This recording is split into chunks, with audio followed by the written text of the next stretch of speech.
Mhm. All right, so thank you for joining us for our second Wings Connection session. We wanted to offer a way for our members to stay engaged and connected through this challenging time. So we're trying to offer something every week. Sometimes they're fun and sometimes they're a little more geared towards professional development like today's session. Thank you, Bobbi, for putting this on. And then at this time, I'd like to thank our Wings sponsors.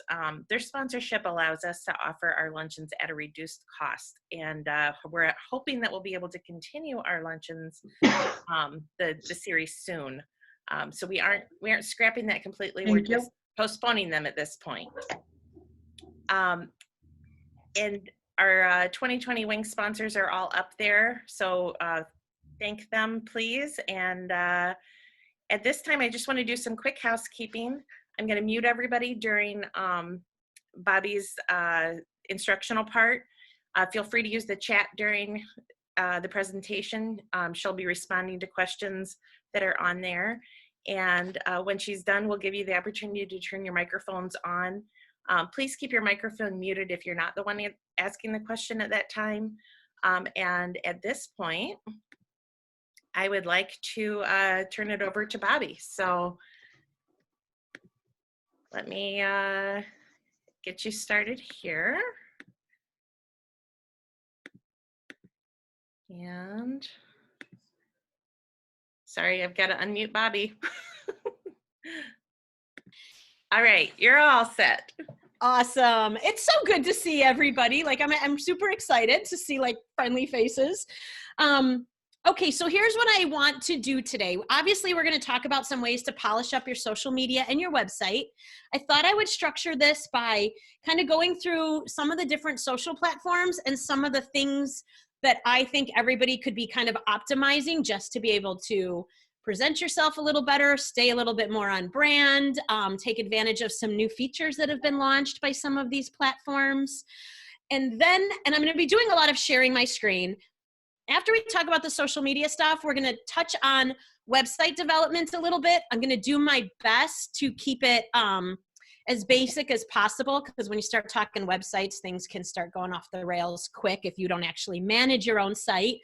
But there are things you can write down and bring to your web developer even to maybe have them make some improvements for you. So that said, let's jump into it. The first thing, I made some notes, and the very first thing I wrote down must have been fresh on my mind yesterday, is I really encourage everybody.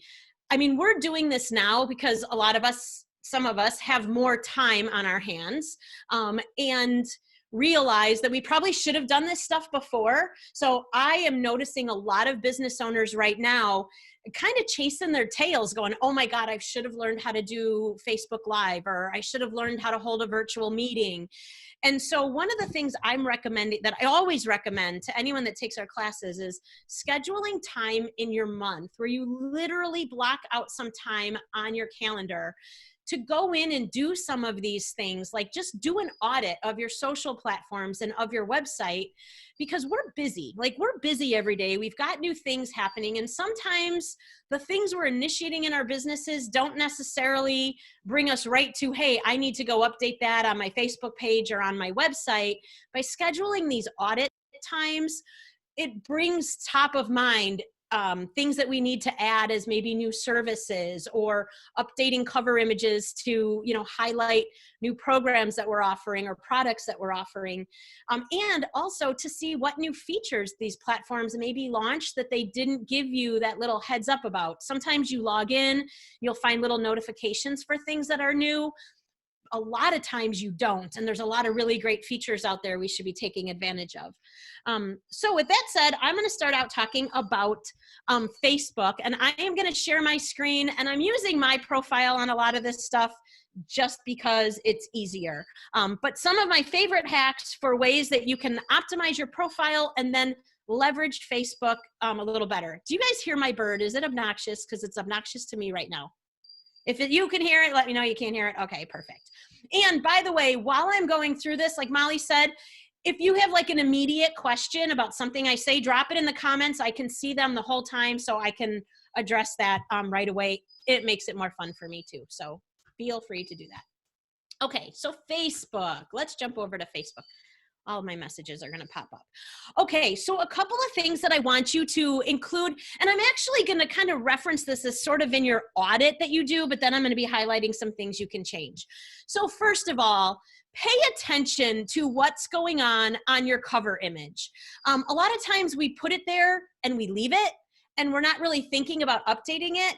I have a client, she actually sponsors Wings, so I'm gonna actually pull hers up right now because she's really good at making sure we're changing her cover images throughout the season and for different months that she's passionate about. And currently, so you guys may know Nancy Hyatt, who owns senior care, kids care, all of these programs.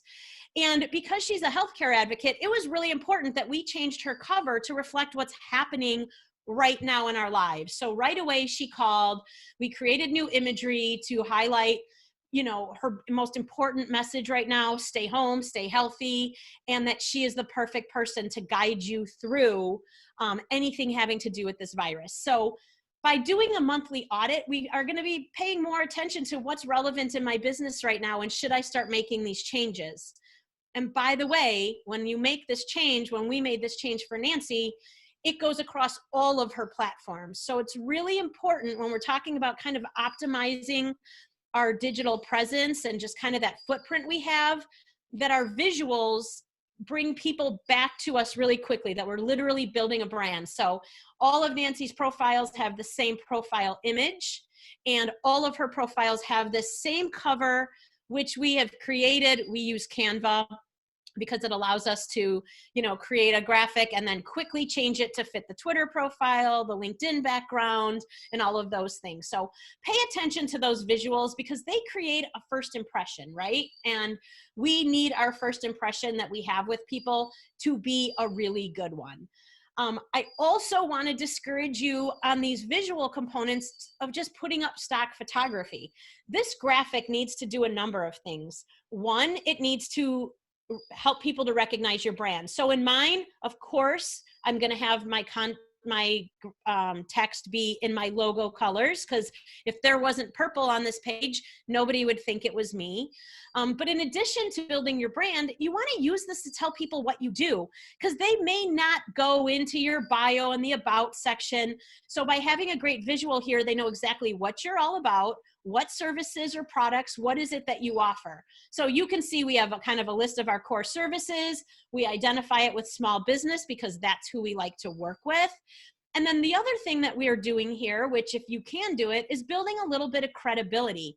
Why should you follow us? Do we know what the heck we're talking about? And how can we show you quickly that we maybe we do? And that would be by, kind of including some of the things. Now for me, it's the as seen on, but for everybody that may be different. It may be associations that you're a part of.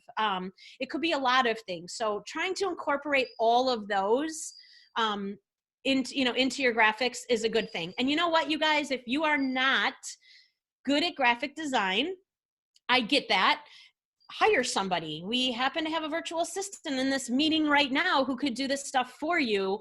It doesn't have to cost a ton of money, but make sure that you are representing your business and your brand in a way that it almost like your business card. First impression, someone saw it, yep, they know what they're doing.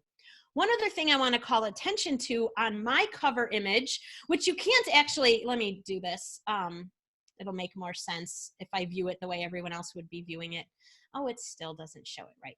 Anyways, this little section that I put here on my cover image is really kind of a call to action in a sense, but it's literally encouraging people to hit the send message button. And the reason we want to do that is we are doing messenger marketing. So we have a bot there when people do that, but you can also do some automated responses in Facebook that you may want to encourage people to send you a message because they may get your frequently asked questions, or it's really one of our only ways to connect with individuals in direct message from our business page. So if we can get someone in our inbox, we can then start a conversation with them. And I will tell you, if there's one thing that you spend more time doing during this downtime, I would recommend it's using direct messages and all these platforms, because one thing, people get so consumed by the content they put on their platform that we forget that our whole purpose here is to build relationships. And the best place to do that is not in a post, it's in the direct message platform, whether it's Instagram, Facebook, Twitter. That's where you start having one-on-one unique conversations with people, and they feel like they know you. And we all know that we want to work with people we know, like, and trust, right? So it's hard to create that just in a post. It's really easy to convert that if you can get them into your direct message.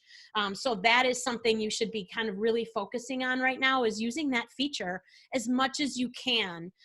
If you see people watching your stories and you don't know who they are, but they're showing up all the time, or they're liking your content and you're seeing their name, start up a conversation with them. You're going to take them from a casual user to a loyal follower. And the next step is to an actual lead, where you're now able to sell them, whether it's products, services, online, in person, whatever it might be. So now I'm going to switch back, and Facebook never actually does it right. Yeah, see, they don't, never. And I'm going to show you some of the other things that I like to optimize on a Facebook profile. So one of them is, and if you guys know some of this, I'm sorry if some of it seems basic, but I know everybody's got a very different skill level, so I try to bring it all the way down. So when someone comes to your profile on Facebook, you can control what they see first based on what's most important to your business, either on that day, that week, whatever it might be, by adjusting this menu that's over here in the left side. And I want you to think about being strategic about that based on the actions you want people to take, because a lot of times they may not go through all of it. So I want people, just to tell you why I did mine the way that we did it, we have a couple of private groups, and we're working to get them built up. So we want to have our groups right up at the top so people can join the group. And by the way, I was saving this for later, but since we're here, this is another thing you could be doing right now, is thinking about what kind of niche group in your industry could you create to really start having a more intimate relationship with the followers you have on your page.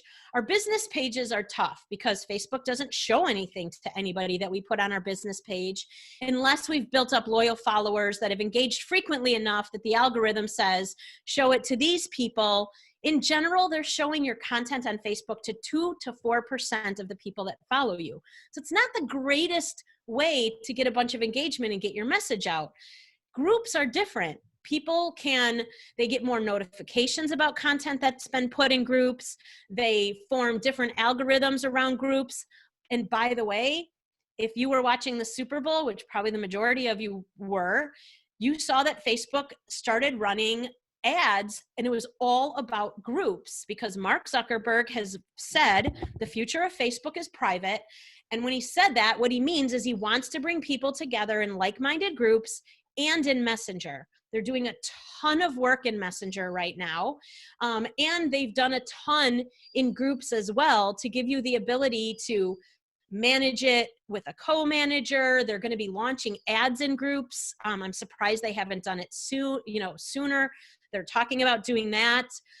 This is really the future of Facebook. And again, when Mark Zuckerberg says these things, we got to pay attention, because for years they've talked about the news feed going away. And if the news feed were to go away, Facebook didn't have a news feed when it started. If it goes away, we need to know, where are we connected with our people so that we can still share our message and have conversations. And that's most likely going to be in stories and in groups. So if your business has an opportunity to create a group, there are definitely some things you need to think about when you get that set up, like have a really specific purpose. You can't set up a group thinking it's just another business page. People won't interact with you.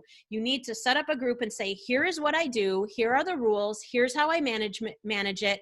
Here's the value you can expect, or here's my schedule, and stick to it. So that people know what they're in that particular group for. It just can't be generic. So just wanted to mention that would be a great thing for you to get started now, while you have some additional time, because it is what Facebook is really turning out to be. And so the next thing that we want to have show up is a feature that I'm going to show you how to turn on and off if you haven't yet, is our services. We want people to know just exactly what is it that we do. And so we set up service tabs so that we can tell people about our core services, where the prices start. Just kind of, this is a great way to vet people before they reach out to you, because they are going to know specifically whether you are the right fit for them or not. So that's another thing that you may want to set up. Our events are important because we do our classes and things like that. We do videos. There's a video tab and a live tab. So we want our live to be up a little more because we do more live videos than anything else. Reviews are a big deal, but they're not the end.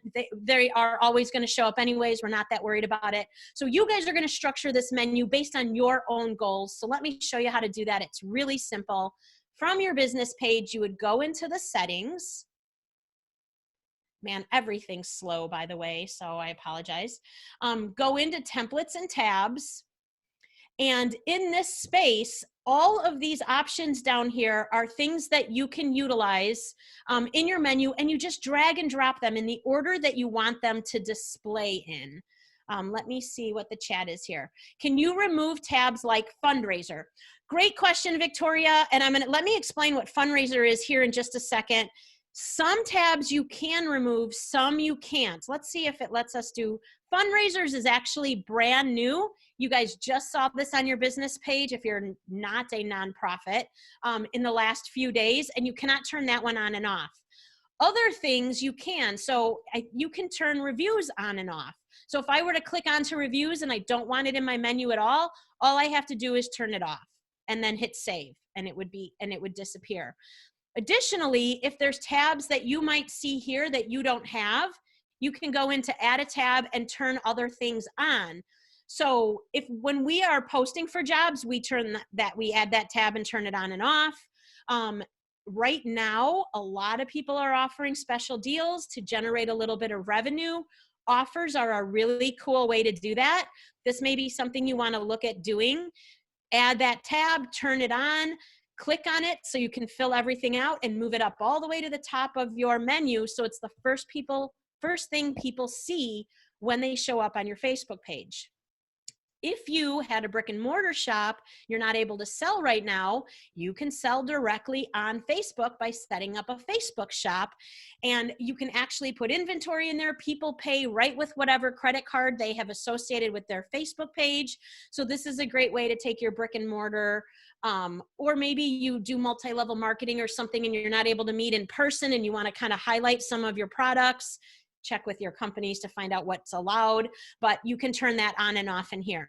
And by the way, if anybody has not turned on notes and doesn't use it, it's a really interesting way to create different kinds of content. Let me show you what notes looks like, because I think I have a client that we've done a number of them for. They're actually like blogs, and it's a really cool way to bring out some unique content that just looks different from everything else. So this is one of our clients. And by the way, another example of updating the cover to reflect what's happening right now.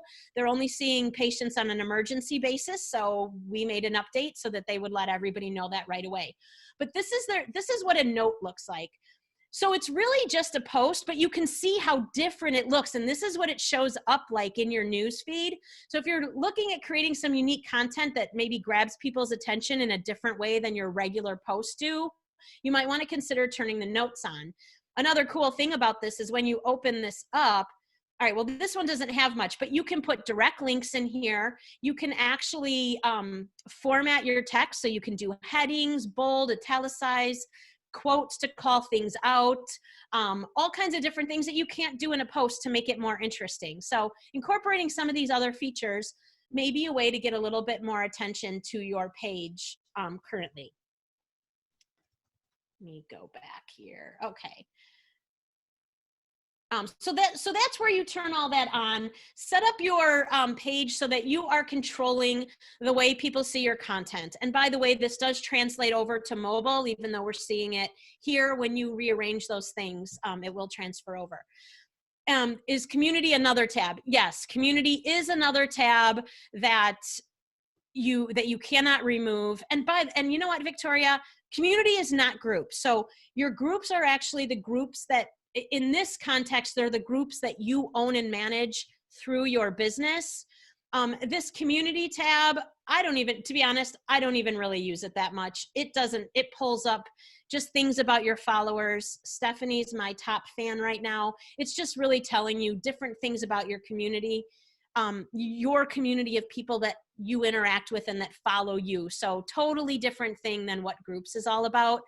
And I want to talk quickly about this fundraiser tab, because this is something brand new that Facebook just added to our business pages. And what they are actually allowing us to do is raise money for our businesses in order to be able to get through this current crisis. So an example that I haven't actually seen of Facebook, but there is one local business that I've seen trying to raise money, and that's the Northwest Herald. So when we really realized we were in a thing here in this county, the Herald was putting out content saying, listen, we want to cover this. They're hurting too. They've got to continue to pay people and put them out into the community, which isn't the safest thing to do. So they had their whole own set of challenges. They're also making any content that has to do with the coronavirus free to anybody, which means their ability to make money on subscriptions has now dropped even more. And so they were asking people to make a donation. We're your local paper, $5, $20, $100 to help us continue to serve the community and provide you this content for free. They could have done this in Facebook and set up an actual fundraiser to raise money for their company. Right now, the only fundraisers that have been active in the past are fundraisers for nonprofits. So we could do a fundraiser, say, for the United Way. I saw Heather was on here. We could do a fundraiser. We've all seen those, like for your birthday or whatever. We do a fundraiser to, help a local nonprofit. Now we're able to do it for our own businesses. This is probably not going to stick around for long. So if this is something that you're interested in, I would recommend you really think through why. I think this could be really construed in some weird ways sometimes. So you want it to be a really valid, well thought out strategy for creating this, but that's what fundraisers are. And then let's see, Anna had a question. Do the notes actually pull from the content from your post, or do you create it separately? You create notes separately. So when you turn that on, you'll go into note, you'll hit create a note, you'll upload a big photo, and then you'll type it all out as if you were kind of writing a blog. So that's how notes work. So no, it's not the same exact thing. But when you get into your I don't have them turned on, so it's probably not going to show me in here, but you actually you would probably have notes show up if you have it turned on. I think they would show up and you would be able to select it to create your post, and then it would open the bigger box. If you're a blogger, it's also a great strategy. Take your blog, put it on your website, like you normally would, and then come into Facebook and create a note with the exact same content. You can just copy and paste it. You can do that same thing in LinkedIn, by the way. Go into LinkedIn and instead of creating a post, create an article, copy and paste your blog and put that into LinkedIn also. It becomes searchable content that lives in their publisher library and really never goes away and becomes searchable for the content you've put in there. So those two strategies, if you're writing content somewhere else, are a great way to get more eyeballs and share that content in other ways than just sharing the link to your website, which you should also do, but you should do both of these things. So that's where you're going to find all of these menu things. If you didn't have services, go turn it on in there and fill out your core services so that people know exactly what you do. And you're really basically building out your Facebook page to reflect all the things that they would find on your website. We can't do this in other platforms. We get very limited opportunity to talk about ourselves in our bios and other platforms. So this is a great use of that sort of thing. So set that stuff up. Another thing that I wanted to talk about is creating a schedule. If you have not done this yet, I think, and actually we're going to stop sharing for just a second so I can see you all. If you haven't done this yet, I really encourage you to have an actual strategy. One of the things most of us do is we just go on our social media and we post in the moment. Problem with that is either we haven't really put a lot of thought into whether this isn't aligned with our brand, or we haven't really put a lot of thought into, do we have a call to action to this? Or we're stressed out about money and we're just trying to sell to people. And that's a huge turnoff in social media. So if you've got some downtime right now, really think about drawing out a strategy. We've got a free strategy guide that you can find in the link in our Instagram or on our, I think on our website, all over the place, if that just kind of helps you go through a process. Or you can just start thinking through the things that are important to you. Part of that needs to be creating a content schedule as well. The way we like to do it is I like to create topics for each day of the week. Actually, we do 2 a day. Throughout the whole week, and we just create a topic schedule. So maybe Monday would be something like, share a blog post. I don't know, just guessing this stuff. And so every Monday, I don't even have to think about it. I know that I'm going to go to the website, I'm going to look through what might be relevant, and I'm going to share some valuable content through a blog that we've already created. That's going to be my Monday morning post. And maybe my Monday night post is, something else. And there's always a theme and a topic, but the content's always different, but we always know what we're going to post. And having that schedule drawn up also allows you to not oversell. So you can look at that and say, listen, I want 80% of my content to be value-based and 20% to be promotional. And if we don't have an actual schedule, how do you know what that mix really looks like? And you might be overly promotional and then people don't want to follow you anymore because nobody's getting on Facebook to buy anything from you. That's just all of our reality. We've got to build value in relationships first, and then people will think of us when they're looking to make a sale, purchase something, they'll come back. So don't be overly promotional. Be value-based first and know exactly what that ratio looks like by having it kind of drawn out for yourself. And then another thing that everybody should be doing on Facebook, and I've been talking about this forever, and I will tell you, I can't tell you how much online training I'm doing right now. Like, I'm actually at this point in my day going into my 5th hour of online training, because we've been getting a ton of calls because we've been doing this stuff for a really long time. And now there's a lot of people that are like, oh my God, how do I make a Facebook show? What do I need? How do I go live? How do I do it right? This is a great way to start playing with that kind of thing. So I would really encourage everybody to start figuring out how you're going to do Facebook Lives, set a schedule. Most of you know I do a show every Monday, and it's super fun because everybody knows to tune in. And if they don't tune in, they know it's going to be there and they can watch whenever they want to during the week. That live tab we had on our page, I have had people say, you know what I do? I get in my car, I go to the lives, and I listen to it like a podcast while I'm driving because I know there's going to be valuable content there. So really, I really encourage you to really think about what you can bring to the table. You don't have to do it every week. You could even do it every month, but utilizing that platform, because here's the thing, Facebook still gives more credibility to a Facebook Live than anything else. You know it, you're sitting on Facebook and someone you know goes live, you get the little pop-up. Bobbi's live, whatever, with the title. And you get to make a decision to click in. Oh, and by the way, if you do click over, you can send that to the corner of your screen. You can continue browsing and doing your social thing while you're listening to someone's live stream. So it's a great way to really get engagement, get your audience to notice you. And if you do it well and you learn how to edit your videos when you're done, it's also one of the only opportunities in Facebook to get strangers to see your content. Your regular post, unless somebody shares it, is not going to be seen by anybody but the people you follow. With Facebook Live and with Facebook events, you can add tags in there that Facebook can match up with the interests and behaviors of other users and actually put that in front of them as a recommended video. So it's a really great way to start growing your audience as well. So think about that. I know everybody knows this, right now is a great time to take additional trainings too. So, find someone, we do Facebook Live trainings, get good at it. You don't need a bunch of tech. Everything you probably have in front of you right now is probably all you really need to get started. And if you're nervous, I've got a little ninja tip for you to practice. You can go into Facebook. You can just practice on your phone. All you need is one of these. You can go in there, set up a Facebook Live, and when the audience thing pulls down, set it to only me.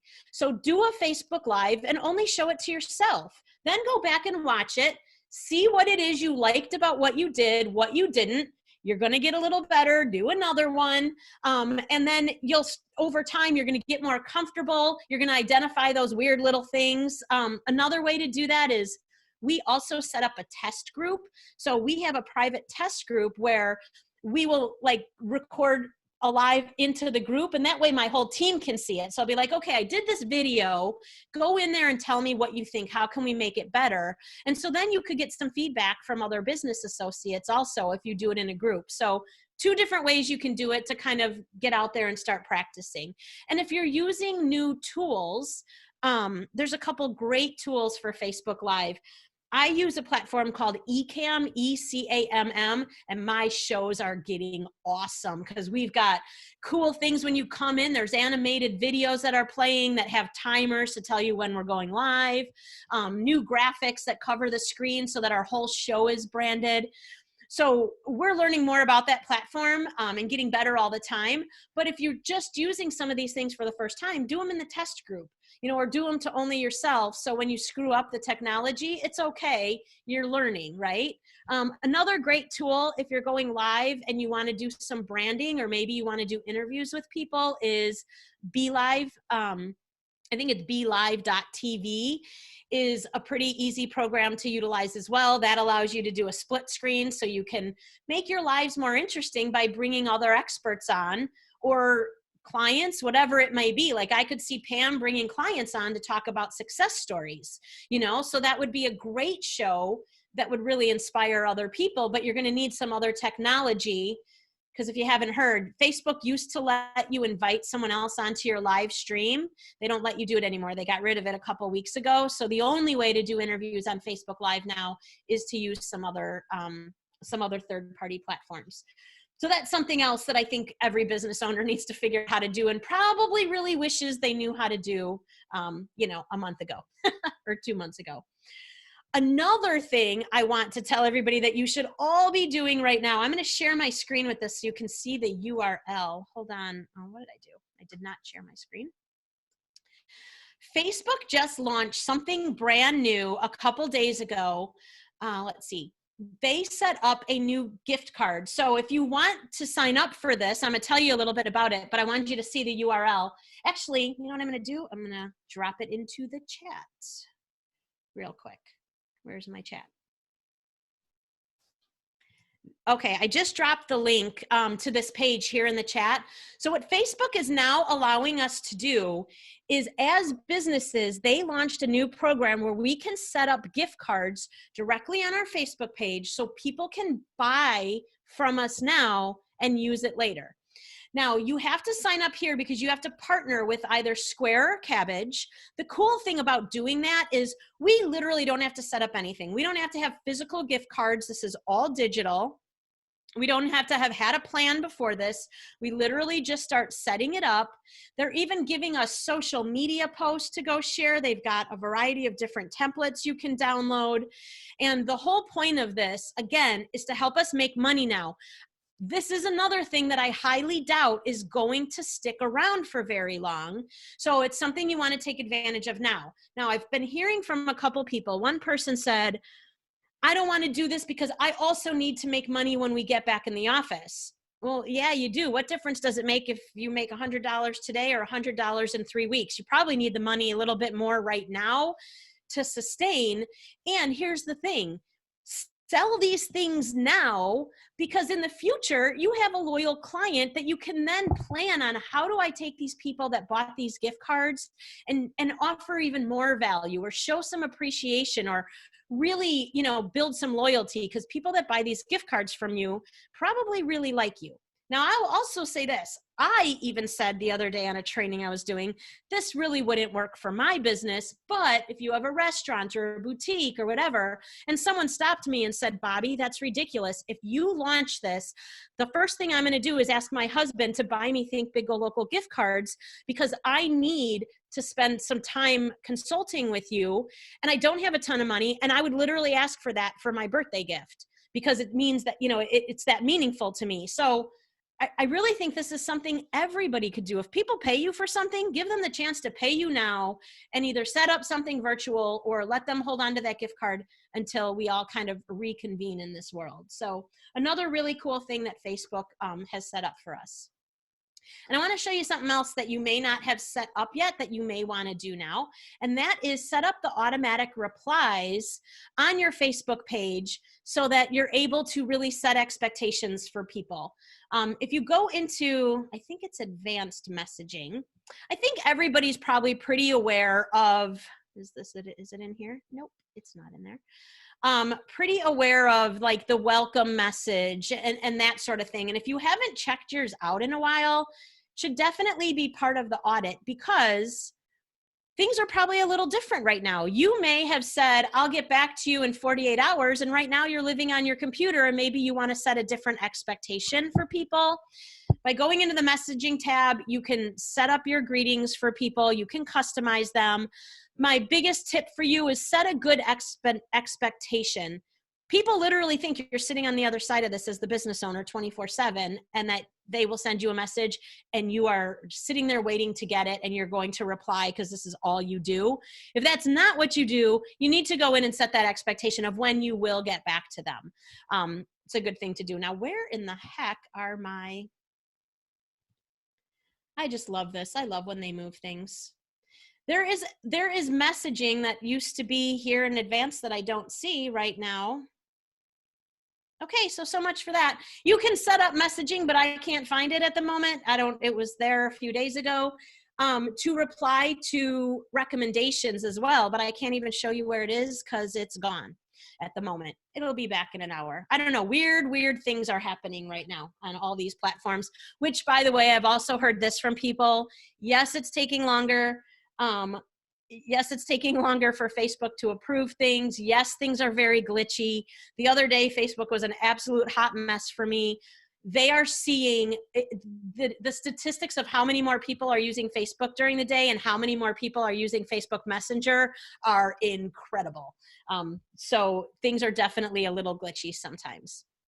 Okay, so that was really the primary things that I wanted to talk about in Facebook, so we could dive into a couple other platforms. Anything else? Anybody got any other questions right now? No, I'm taking a drink. And it's water, just saying. Okay, so the other thing I want to talk about is how you can go in and do some work on your Instagram profile as well. And just a few little ninja tips for kind of making some updates to this. A lot of this stuff actually also carries over to Twitter. I know it doesn't seem like a lot of our local businesses are really using Twitter, but a lot of this kind of covers both of those, just a little FYI. So first of all, the only real visuals you get here is your profile image and what's in your actual profile.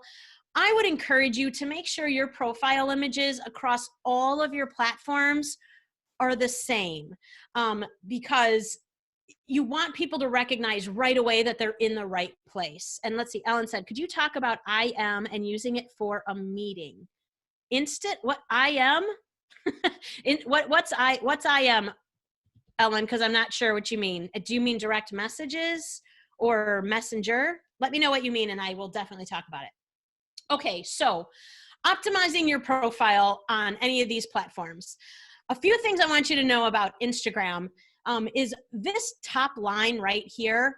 Normally for everybody is the name of their business, but it's customizable. So you can go in there and change that to make sure it's really reflecting some keywords that you want to have included. For me, I needed to be found by my name because when I'm speaking, a lot of people will know my name and have no idea what my company name is. So I edited this so that I would be searchable for Think Big Go Local and my name. I'm also super proud of my TEDx thing, so I include that in here as a hashtag because people who may be following the hashtag, whatever that is, for this one, TEDx speaker, would actually see my content and my profile show up in their feed, or potentially could, because I used the hashtag and they follow it. So you can use hashtags in your bio to get in front of people that follow that specific thing. Another thing you may want to be doing is add a little fun into your bio. I change mine quite frequently because we're always auditing and testing out different things. And so we use these are actually emojis, but there are 3 logo colors. So we chose to use those instead of other emojis. Emojis are good. There was just a really great article. Emojis are really good right now during this crisis. They actually did a study on how much they lift up people's spirits. So make sure you're adding in some fun emojis. One thing, now I have mine written as a sentence. I don't always do that, but sometimes we list them in a list. Let me show you an example. My brother has a great account and he has his listed as a list. And someone said to me, like, how do you do that? Because Instagram won't organically do that for you. So a little ninja tip is if you want yours, the nice thing about this list is it's really easy then to identify the services. Go into notes on your phone or even notes on your desktop. And that way you can type these out, use your emoji, type it out. And if you hit return in your notes to start a new line, it will actually carry over if you copy and paste it into your Instagram profile. If you don't and you just type it organically in Instagram, it's going to look like this. But if you do it in notes and copy and paste it in, then you can get those line breaks that you're looking for. Another fun little thing in your bio is using different fonts for things you want to draw attention to. So I actually plugged this in this morning. I don't even think I like it, but if you want to change the font, you can't do that in Instagram either, but you can do it in a platform like this one. It's called Lingo Jam. You know what? I'm going to drop this link for you in the comments also. This is for the desktop. There are other ones that you can use in mobile apps. You can download different keyboards, or you can download, I think there's some other ones that do this. And basically, you type in whatever you want, you copy and paste whatever font they created that you like, and then you can change the fonts when you go in to edit your profile in Instagram. So that's how you can kind of get a variety of different fonts in here. And then another thing that we should all be using and paying attention to in LinkedIn is we only get one live link in all of our LinkedIn platform unless you have over 10,000 followers. The majority of us just have this one link.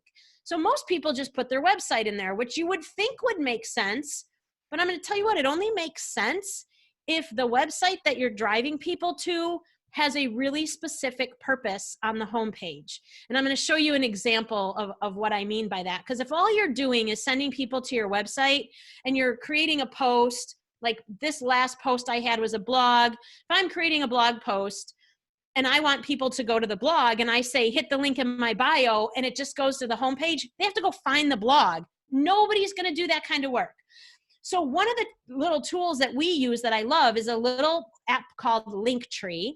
It's linktr.ee, and I'll show you what it does. When someone clicks the link in our bio, they get multiple links based on what we're doing in the moment. So when we launched that blog and I said, hit the link in our bio, the first thing when they hit that link was a direct link to our blog. Then our website, then a demo that we have, then our free strategy guide. So we're giving people options. Linktree is free. The free version has limited, obviously has a little bit more limited features. In the paid version, which is really cheap, you also can have live links to all your other platforms. So if someone came in here and was like, oh, I want to go check out our YouTube channel, they just click the link and can go watch our YouTube channel. When I said, if you don't want to do something like this and you just want to have one link, you need to know what your purpose is and how you're going to make money in Instagram. So for us, we don't want to ever just have our website. What we used to do is we would have only the link to download our strategy guide. And then if we had a blog, we would swap them out. But I'm going to click on this just to give you an example of why this link is a little different than just going to your website.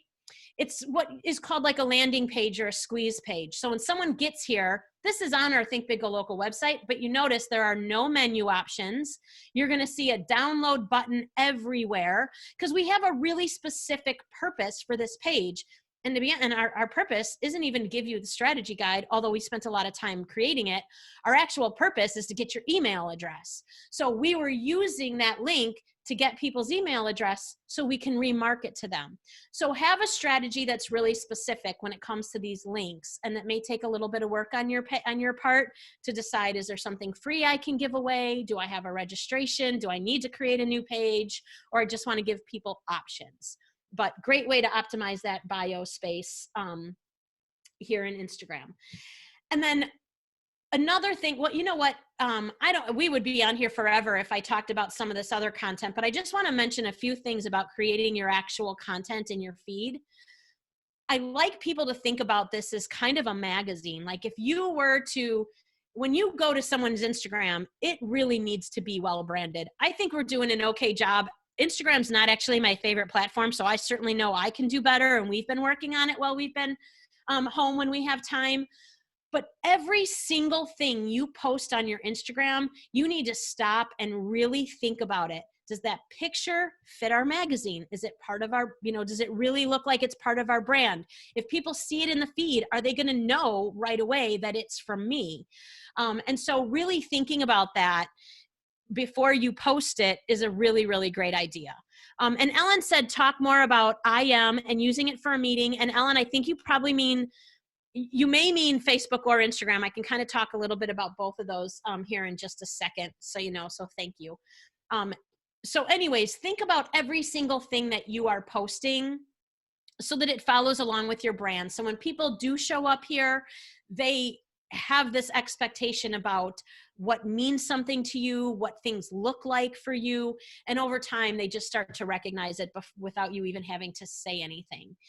I'm not going to dive into stories, but updating your highlight reels is something you might want to do at this time too if you've never set any up. Most of ours are branded. Some of our temporary ones that have different content actually have images and won't stay there forever. They'll eventually come down. But if anyone wants, I actually have a blog where I tell you exactly how to customize all of these, but it's another great way. I'm going to show you a friend of mine. I'm going to show you her Instagram account because she's done such a phenomenal job of branding her stuff. So this is my friend Sue Monheit, and you can see like how you can just tell as soon as you get here how clearly her brand is represented, what her colors are, like, it follows this theme and it just looks good and it makes us feel like she knows what she's talking about.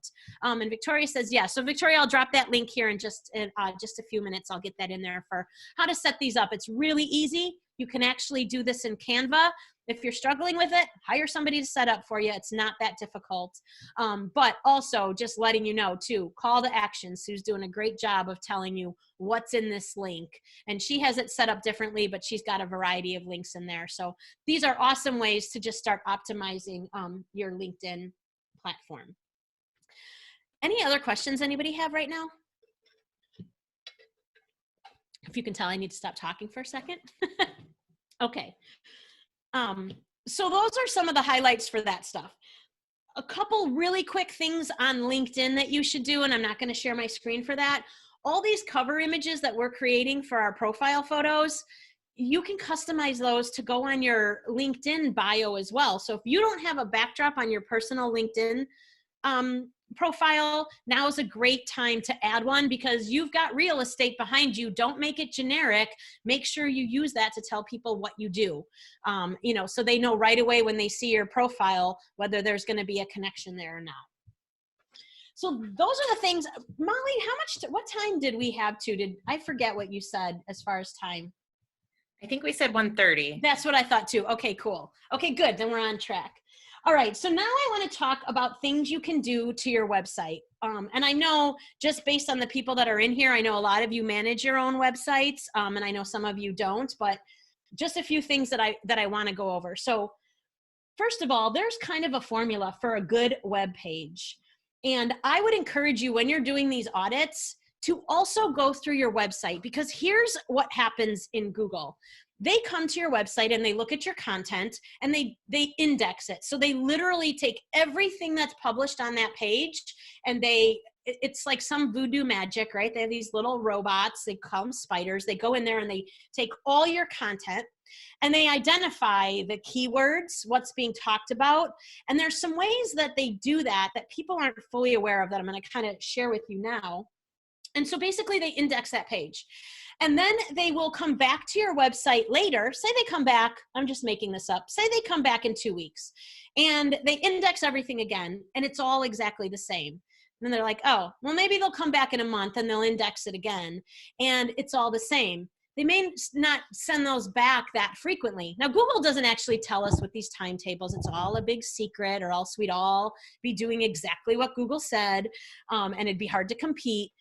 But what we need to be doing is adding new content. So if Google comes back in 2 weeks and we have a new blog post up, they're going to index that blog and they'll be like, oh, new content. They're probably going to come back in another 2 weeks. Oh, there's new content on this service page, and there's a new blog post, and there's new content over here on this page. They're going to index all that. And basically what we're doing is we're training these little robots to come back more frequently because we're adding content to our site. The more frequently they come back, the more information they get about our site. That helps us to move up in the Google algorithms so that we show up, maybe not page one, nobody can promise you page one, but you want to show up as close to those first couple pages as possible. And if you build a website and you let it sit there, it's not going to happen. There's so many factors that, play into the search engine thing, but one of them is getting content. So another good thing to add right now in this downtime is think about adding a blog. Blogging can be very, very time consuming, especially if you do it right. But you can perfect that process going forward. Start writing things. Get more content up on your website. One, you can share it in social media. You write a blog, you put it on your website, share the link, then share it as a Facebook note, then share it as a LinkedIn article, then grab a quote out of it and tweet that out and put it on your Instagram, make yourself a quote graphic. It is endless what you can do with one written piece of content. You will give yourself stuff to share for a really long time. So that's one good reason. It also brings, it also is really good for your website to set up and write a blog. So that might be something you want to think about.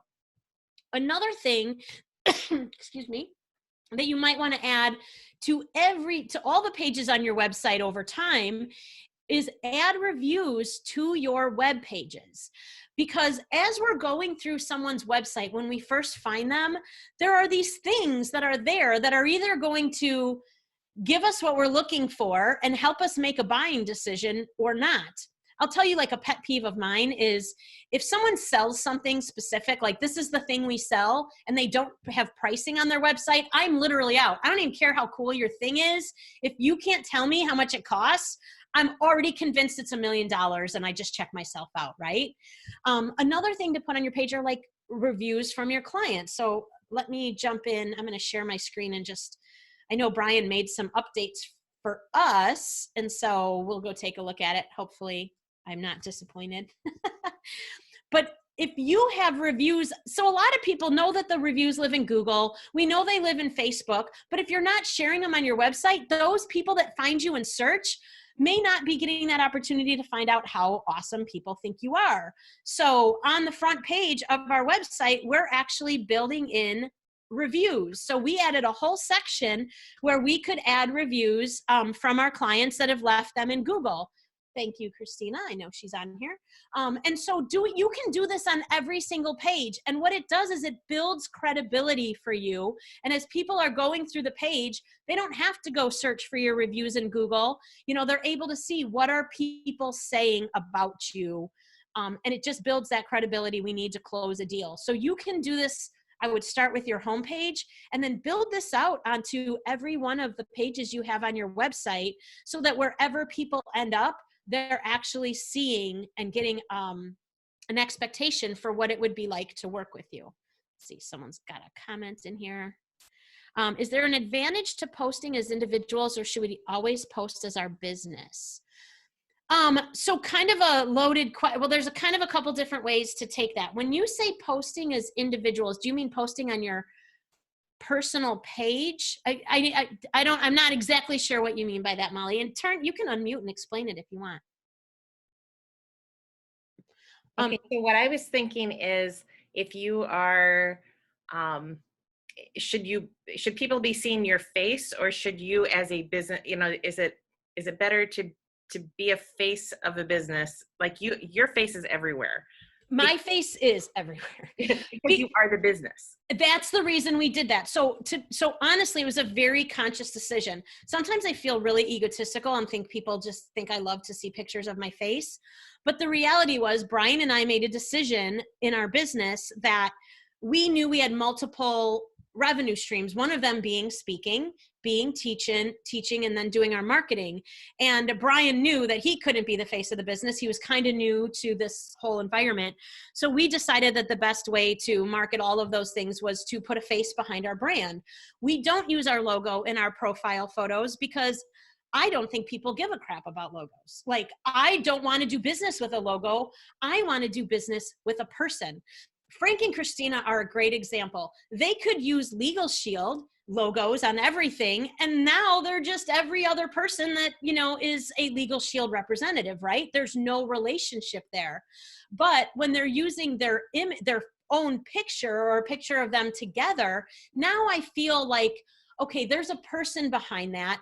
And so my expectations soften a little bit. I know that there's someone I can talk to. One of the things we're seeing in marketing in general right now is this human connection. So it's kind of interesting. When social media first launched, I didn't even need to talk to people anymore. It was like, oh, what a break this is. I'm just going to go check them all out on Facebook. I quit talking on the phone. Like, I'm just spending all my time, you know, in these platforms. But then over time, now it's been a decade of doing that. Now we're really feeling like this loss of connection with people, which is why Facebook's making this fundamental shift in some of their platforms. So Ellen had asked about instant message, which I'm going to change the name of that. Ellen, instant message is a really old term. Don't use it anymore. We mostly use direct message as the term. But what Facebook is currently doing right now is, if you didn't know, they just launched a new messenger app for your desktop. So we're pretty used to opening Facebook on our desktop, and we can message people. It brings up the little box, and we can audio, video, whatever we want to do it, you know, call them if we want to. This new messenger app actually stands alone. So it's faster, it's more secure, and it's gotten rid of a lot of the nonsense that the other messenger built into the Facebook app had, because it was also leveraging all this other stuff going on in Facebook. The app stands alone. So Ellen, if you want to use Messenger, download the Messenger app. It's available as an app on PCs and on Macs. And you can use that directly. Now, that being said, it was awesome for the first day. And then everyone else I used it for, it was all a hot mess for a couple days. But it's brand new, so I'm okay with it. I'll check back in a few days. But one of the reasons you want to download and use this and start getting in a habit of direct messaging with people is Facebook is launching this because they're in a process of what they're calling interoperability of Messenger. So they are going to be integrating Facebook, WhatsApp, and Instagram all into the same platform. So anybody that messages you through any of those platforms is going to come directly to the same place, and you're going to be able to have interactions. One of the reasons I think they pushed the launch of the Messenger app is because we're all doing this stuff. We're all getting on meetings together, and you can do that in the new Messenger app. And because it's cleaner, faster, and more secure, that's where you'd want to be holding those meetings at, Ellen, is actually using that platform. As scary as this is, Messenger wasn't encrypted end to end up until now. So, you know, so that's why we do see a lot of hacking in Facebook, and you get things through Messenger and you're like, who the heck is that? And why do they want money from me? Hopefully a lot of that is going to be eliminated by using the new app, because it is now encrypted end to end, mobile and desktop. So it's going to be a lot more secure. So a much safer space to be in if you're going to hold meetings. Does it look the same on the App Store? Probably. That was a private message. Yeah, I think it probably does. Well, no, well, hang on, Ellen. I take that back. If you're in the App Store on your phone, that's one app. That is the Messenger app, and most of us have that on our phone. You're going to go into the App Store for your desktop. So it's a different App Store. I think you use an Apple, I think you do. And so you would go into that store, and then yes, it probably looks the same because it wasn't there before for your computer desktop. Now you'll see the Messenger thing, and that's what you're looking for. So yeah. And let's see, Dorothy had said, I want to jump in here. Someone's so excited to work with Brian. Oh, we're building a new website for somebody. Worst problem I had trying to communicate with businesses to share information. Their info is all over the place on social media, many different pages and groups, but not necessarily on their website, which is where I go first. More explanation to this, Dorothy, because I actually really want to hear what you mean by this. So I don't know if you can unmute yourself or if Molly has to unmute Dorothy, but yeah, tell me what you mean, because that's important. I was trying to get information on businesses when this first COVID thing came about, to communicate with the businesses to find out who their current manager is, email address so we could share information. And a lot of them, they would post, and just updating the restaurant list, they would post their new hours on the McHenry Strong page or the McHenry The Way We Like It page.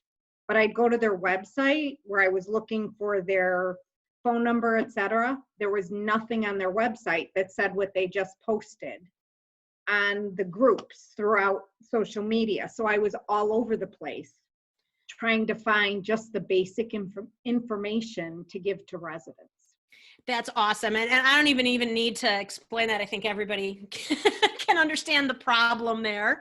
And it kind of leads me to something else I was going to talk about your website as well. Is one, if you didn't build your website, and a lot of people don't, and having it professionally done is a fantastic idea for many reasons, but make sure you know how to make changes to your website. So just because you paid someone to build it does not mean that you shouldn't require that individual or whoever, that company, whatever, to teach you how to make some of those important changes. I mean, Dorothy works for the city of McHenry, and she even has to know how to make quick updates to the city's website, even though that's clearly a huge website, built by a professional company.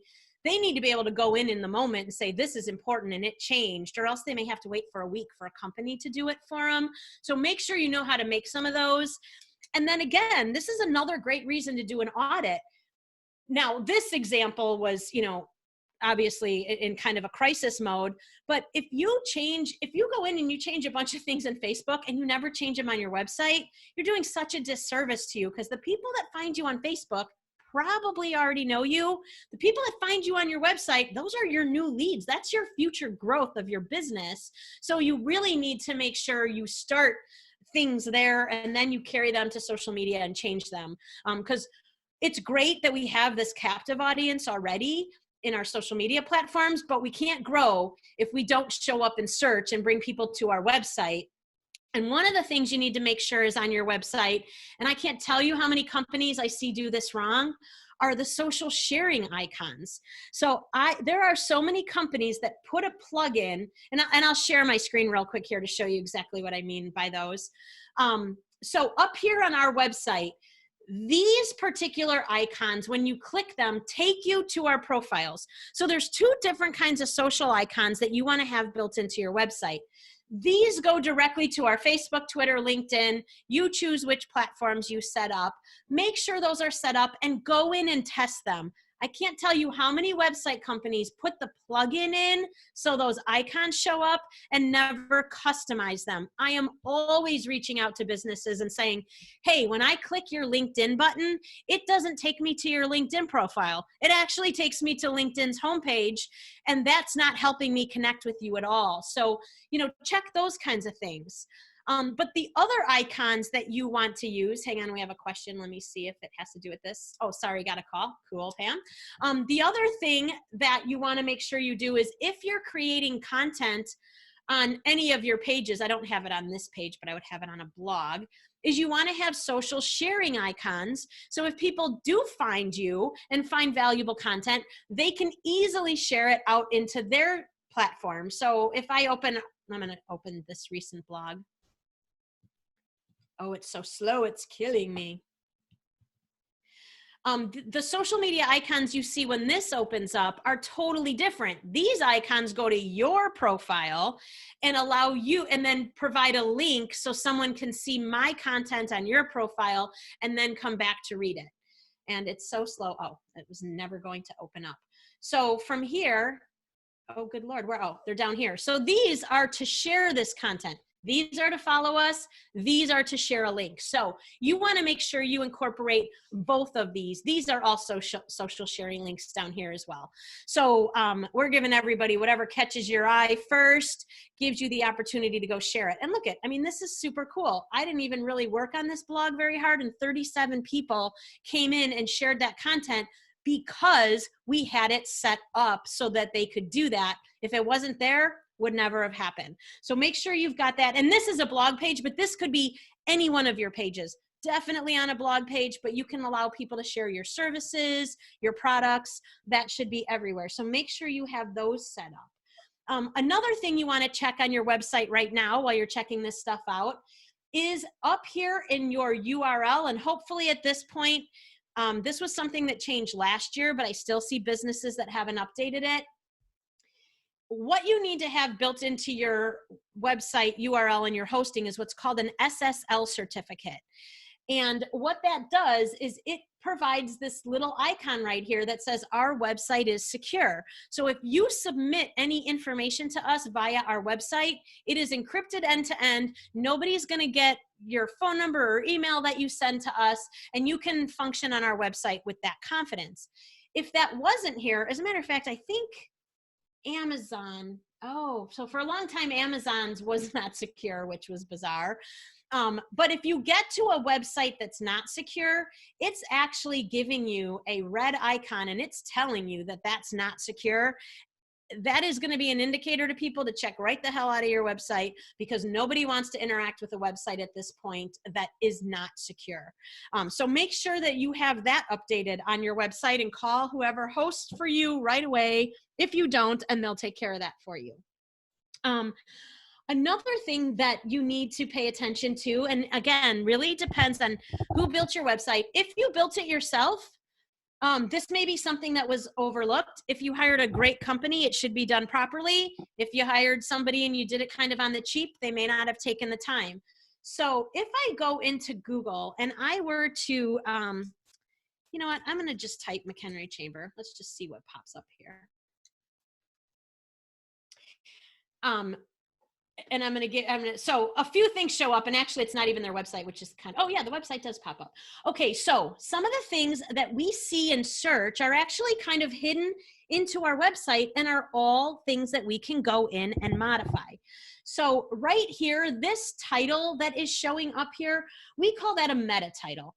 So this is the actual website, mchenrychamber.com, but we control what this actually says on the inside of our website. Obviously, it should say McHenry Area Chamber of Commerce, because that's who we're looking for. If it said anything else, we may not know that we're actually in the right place. This little description that pops up underneath is what's called a meta description, and it is also editable. Now, what normally happens is this will actually, Google will auto-populate this based on the content we have on that page, which may not be the content we want to show up in search. I'm trying to kind of see if we have any examples of that on here that are good. Not really. Now, I know that the web designer for McHenry Chambers Commerce knows what she was doing. And so this is a perfect description. Serving the communities of, naming the communities and our members, that lets you know what they do, and you've got a good description. I'm trying to, let's see, I don't even know why this came to mind, but I want to see if I can find an example of a bad one. Of course not. Anyways, I'm not finding a bad one, but most pages on websites, gold courses, that's kind of funny that they knew what I was talking about. Thank God for Google. You want to search for things that you want to show up in, or even, start doing some searches about the things that show up in your actual page, because what happens frequently is those meta descriptions are just the first line of text, and they don't actually tell people what you really want them to know. So you should customize these for every single page on your website, so when they show up, they say the right thing. In this description for McHenry Chamber, you can see that this has been done for every page. Signature events. Signature events are unique events. Like, they actually tell us what are these. So this is something you definitely want to dive in and do for every page to optimize the chance of people If you show up in search and the description doesn't fit the need of the person searching, they won't click on you. And let's see, what do we have? I can't hear you. I don't know. If everybody can't hear me, let me know. Are you guys paying for that related search terms that showed up? If you are talking to Molly, I can tell you they're not paying for any of this right now, because none of this that showed up is is paid stuff. If it was paid, it would have a little black box with an A in it, or an AD, that tells us that it was an ad and that they were paying to show up in search. So this I searched for by name. If I searched for it by context, we would probably come up with something, we'd probably get something else. Oh, and thank you, Victoria, for that.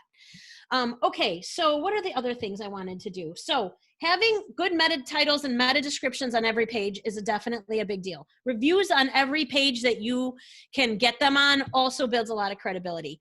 A call to action on all your pages is also good. People don't want to spend much time on your website. And if you are diving into if you have Google Analytics built into your site and you ever take a look at them, you will see how many people visit your website, bounce right out of there. It's our job to figure out, what do we put on that page to keep people to hang out with us a little bit longer. And having a direct call to action sometimes does that.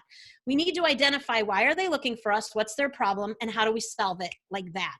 We have about 3 seconds to do that, and then people go look somewhere else. So knowing, I want someone to sign up for a class, or I want them to contact me, or I want them to download this thing so I can reach back out to them, all needs to be on your homepage of your website to give people something to do. Oh, and by the way, you also got to tell them what you want them to do. Click this, but well, we don't use click so often, but get your free copy of this thing with the big button underneath. We're all smart enough now to know click it. You don't have to say click here anymore. But doing those kinds of things so that when they get there, you can quickly convert them. Our job is to take them, show up in search, get them on our homepage, and then turn them into something so they don't bounce right out. So you've got to build that credibility there, and then have a call to action so they actually do something from whatever page you drive them to. What else did I have? Oh, mobile. Make sure you're viewing your website on mobile. There are still a lot of companies that had websites built a long time ago. They don't want to spend the money again. And it might look okay on your computer screen, and then someone looks for you in mobile and looks you up and they can't even read it. They're not hanging out with you anymore. They are gone. They're going to find somewhere where they can actually read it. So making sure your site is mobile is huge. It's also huge because of all the time we spend on our phone. If we're searching for you on our phone, on Google on our phone, and your site's not mobile, you're not even going to show up in our search results. Google has actually penalized you, and they're going to limit your opportunity to show up in search in a space where it doesn't best serve their users, right? Because Google has users, they want them to keep coming to Google, and so they don't want to provide experiences for their users that aren't up to par. So making sure your mobile is also a huge deal. Again, we talked a little bit about how we brand our company kind of with our face, but I can promise you that no matter who you are and whether you chose to go way overboard like we have or not, people want to know who's behind that company. So having a recognizable, making your homepage feel personal and feel like there's a human connection there is pretty important. So even if you don't use your picture on everything else and you're not really technically being the face of the brand, you need to identify who your team is on your website so people feel like there is a person behind that. I mean, we all know there's a real different feeling going to, like, let's say, a coach's, someone who's like, whether a life coach or a health coach or a business coach, you go to their page and you see a lot about them, right? You go to a page for a platform that sells you a product or whatever, you don't feel the connection. You maybe need the service, but you don't feel the connection. But when they add in a team page, you start to feel more of the warm and fuzzies, when you start to feel like, oh, maybe I'll know somebody if I have to call and get help, or I wonder if that's the person that I was chatting with on the website or whatever. So those are things that you want to do too, is infuse some real personal stuff into your website, because you're all small business owners and you all want to create a connection with people, because we don't have the big giant brand to put behind us. All we've got is our ability to build relationships with people. And then what else did I have on here besides that for websites? That I think that was really the biggest things that I think would help. Yeah, that will help polish up your website, that don't dive too deep into getting really technical, that are things everybody's pretty capable of adding in. And someone said, oh, yeah, I searched golf. Yeah, I gotcha. All right. So we have 10 minutes left. Does anybody have any questions or even want to brainstorm some things? There's not that many of us on here, so we could do that too. If you're having a specific struggle, we can come up with some ideas just for you. So let me know, either unmute or in the chat, whatever works. Okay, I'm gonna unmute everybody right now. Just try to be respectful. If you've got any background noise, that you remute yourself. So everybody is unmuted if they'd like to talk. Heather, I love your backdrop, by the way. It's gorgeous. Oh, mine? Yeah, it's really pretty. I like Oh, the brick thanks. wall. Like, that'd be a great backdrop for going live. Thanks. I like Molly's too. I'm like, oh, I like your decor over there. Isn't it funny? We all get this intimate little look into each other's houses these days. Well, not Yeah. mine. I have my little. Mhm. And my kids popping up. Yep. Yeah, of course. Of course. Hey, Bobbi, I have something. Okay. So I've been working with Brian the last couple days. Probably spent more time with him on the phone than he appreciates. I'm sure he loves it. But you know, they think we spent the first 30 minutes one day just talking about goofy stuff, but he's too funny. Anyway, so we're trying to combine several web pages on our website to combine all of our businesses. So he's been really great. He's got a plan because we need to keep all of them, but not have. Am I making sense? So it's like No. it's going to redirect one of our websites to our other website that has a landing page just for that. Does that make sense? Yes. Okay. So multiple websites and you're trying. Yes. Okay. Now that makes sense. Yeah. So he's helping me work through that to kind of how we can make this work. So he's doing great. He's just amazing. So He is awesome. I love him myself. And yes, that's a great point, because that's another sort of a cleanup thing. You know, if you've got another thing you actually should be doing, and I should have mentioned this, is go out there and Google yourself and Google your business and see what pops up. I cannot tell you how many people have 4 Twitter accounts because they set it up and they never figured out this or that. And so, you know, Janet Domrose, she wouldn't mind me talking about her. She's got 2 Instagram accounts right now, or 2 Twitter accounts. I don't know. We're struggling with one of them because she had trouble, so she set up another one. The problem is, if someone searches for her, there is no guarantee which one they're going to find. And if they get to the one she didn't mean, it looks like she has 3 followers and no content, where the other one, she's, you know, got 800 followers and tons of content, and we have no option. So even doing a Google search of your name, your business, sometimes even random things like your phone number, your business phone number, and seeing what shows up is a great way for us to go out there and clean some things up.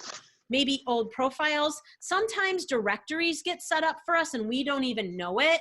And they may have old phone numbers about our business, or, you know, websites that we don't use. So just going in and spending some time searching will be a great way to clean some stuff up that you may not even know is floating around out there. Or accessing it, kind of like Christina was saying, is like, oh yeah, I have that old website. You know, what can I do so that if someone clicks on it, it redirects to the only place I'm actually monitoring and checking. So that's another great way to figure out what needs to be cleaned up out there that has to do with your brand. And let's see, someone else, what else do we have here? Off topic, are hashtags still a to-do when posting? Not in Facebook, no. Someone said, I know, not in Facebook. No, Heather, Facebook, they're useless. I'll sometimes use them. The only time I really use them is one, if I think I'm being funny, and usually it's a hashtag that's completely irrelevant. So, you know, like you're just doing it for entertainment value. Or like right now, I think it would be okay to do like hashtag working from home, because it's not the hashtag. It's like, what's the message that goes along with it? And it might say something. Or if you post on Instagram and you send it to your Facebook, sometimes you can send those hashtags will come over if you're using them on Instagram. Now, normal people could really care less. If you guys saw that on my Facebook, you may or may not care. Now, Victoria may think about that differently. As a marketing expert, she might be like, why is Bobbi putting all those hashtags on Facebook? They don't work there. So for me, might have to be more careful. My normal small business clients might not care, but the influencers I work with might think, I don't know what the heck I'm doing. So, you kind of have to decide that, how you want to do that strategy. But there's just too much stuff, and they're not even as effective in Instagram as they used to be, because there's so much more content now. And Victoria, I do it all the time, because you know what, there comes a point where I have to decide between my time and maybe what it looks like when it gets over there. So I do often do that as well. And it just depends on who your audience is and who you're trying to impress. Yeah, done is better than perfect. Amen to that. That's for sure. But hashtags work really well on Instagram, Twitter, and they also work really well on LinkedIn now. For a long time, LinkedIn hashtags did not work at all on LinkedIn. And then when it got bought by Microsoft, they kind of relaunched and reinstated that. So they are actually really good and kind of an important part of their platform now. So definitely use them there too. Bobbi? Yeah. Something that the chamber has been doing a lot more is, obviously, we're sharing as many posts from other businesses as possible. And one of the things I always struggle with is whether or not to say something when the original message was so amazing. And so I'll share it without any comment on it. Is that a good thing or a bad thing, or does it matter? No, I don't. I think in the context you said it, I think that's a good thing. If you feel like this is the perfect message, then just put it out there. If you wanted to add a little something to it, you could possibly do something like, nothing else to add here, or, well said, or you need to read this. You could do something, a little tiny intro if you wanted, but you can also let the content speak for itself, as long as people see it. Yeah. Okay. And sometimes, we're kind of a weird thing that happens to me sometimes is when I share someone else's post, I'll have the button that says, include all original content. So then I can click it, and then it publishes with, it almost looks like you actually wrote it, but sometimes I don't get it. I have no idea why sometimes that pops up and doesn't. So sometimes it displays ideal for your situation of just sharing it. Sometimes a little lead in would probably be helpful to get people to pay attention, because I don't know why Facebook sometimes is sharing that and showing it and sometimes not. Haven't figured that one out yet. But maybe if you see that you can click the button, no need to add anything at all. But if you can't, maybe a little bit. Thank you. But thank you for doing that for all the businesses, by the way. That's huge for all of us, is getting that stuff shared is so helpful. And a great thing we can all do for each other too is, find not just any content, but content that serves your audience. So like, as an example, like Victoria writes great things and has great class. I could share that stuff. Christina's got a service that so aligns with my small business clients that would be helpful to share. So sharing things that are relevant to your audience. Now, Molly can share anything and everything because of what they do. We need to be a little more selective. Don't just share to support somebody. Share because it has to serve your audience first. That's just all there is to that. Can I ask kind of a weird Instagram question? Sure. I notice that sometimes when I check my Instagram, I get a little thing saying I have notifications. So because I have a personal and a business. So I switch to, usually it's my business page, business Instagram. And then when I go and look and see what it is, it wants to send me back to Facebook to look at notifications or crap. How do I make it stop doing that? From your Instagram app on your phone, it's doing that? Yes, it does it often. I'm like, what's new? And I look under the little heart, there's nothing new. And then I see the little... Is someone sending that to you, like as a link, or? No, So, it'll just say open Facebook. Like that'll be where the dot is. It'll say, and I go to Facebook and it takes me to like the notifications. I'm like, why is it doing this? Okay. All right. So I don't have I'm going to guess at this. So Okay. This is not like a real answer, but this is my guess. So I had mentioned earlier how Facebook, who owns Instagram, is in the process of restructuring Messenger to become interoperable for all of them. If you're on your Facebook page, you now see Instagram on your Facebook, Yeah. and you can interact with people in your inbox and Facebook if you've connected Instagram. They may be beta testing a group of accounts, and that actually, I don't see it that way, but they may be testing your account, that's what it sounds like to me, that they're trying to create this interoperability and trying to see like, will you actually click through to Facebook? Because you know what, it's interesting because I wouldn't. I'd be like, yeah, no. Well, the problem is that if I don't, it doesn't go away, and that bugs me. So I want it to go away. So I don't want a little notification that I haven't answered. Yeah, showing I up. know. That's why I love messenger marketing, because if I send things to people through my bot, they can't help themselves but to open it. They just can't help themselves. I have a little brother that when he sees the amount of notifications that pop up on my phone on a daily basis, literally starts to have an anxiety attack. He's like, give me your phone. I have to clear all those little red buttons, so like people they have to look. So yeah, that's one of the benefits I think of Messenger is that's different with emails. We don't feel that compelled to do that with email, but we do with Messenger things that come through. I want to say too, I always learn something from you today and get inspired. And I sat here as you were working. I finally put my stinking services on Facebook. So thank you for that reminder. You're welcome. Good for you. That's awesome. That's awesome. Well, so I know Molly recorded this, by the way, so she's going to share that at some point. And Molly, I'll connect with you. Oh, you know what? Well, Victoria, I'm going to send you that link. I'm going to send Molly some links of some things that I think she can maybe include when you send out the link to the training. So just some supporting things. And Victoria, I'll send you that blog that shows you how to create. If anyone else wants it, I'm going to send it to Molly too. So how to create custom highlights so you can brand that highlight reel in Instagram to go along with your the rest of your stories. Awesome. Well, unless anyone has anything else, thank you for inviting me, Molly. I hope everybody got a little something out of that, and you all know where to find me if you have other questions. So I'm just sitting here like a damn prisoner in my office, so feel free to reach out. Well, thank you so much, Bobbi. This was wonderful and very informational. And I appreciate everyone jumping on and asking questions. And if you have any suggestions about other topics that you'd like us to cover on one of these, please let me know, because we do want to keep the content coming and keep everybody's spirits up. And that's kind of the thing at this time is there is an end to this, and we're preparing for what's next. So this is good.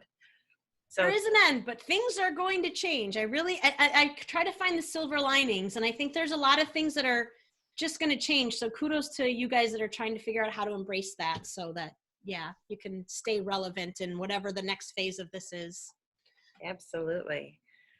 All right. Well, thank you. And if you need, email me anything. Otherwise, we will post this online with all of the links that Bobbi's going to send me on mchenrychamber.com. So thanks so much. All right. Bye, everybody. Have a great day. Stay safe. Stay healthy.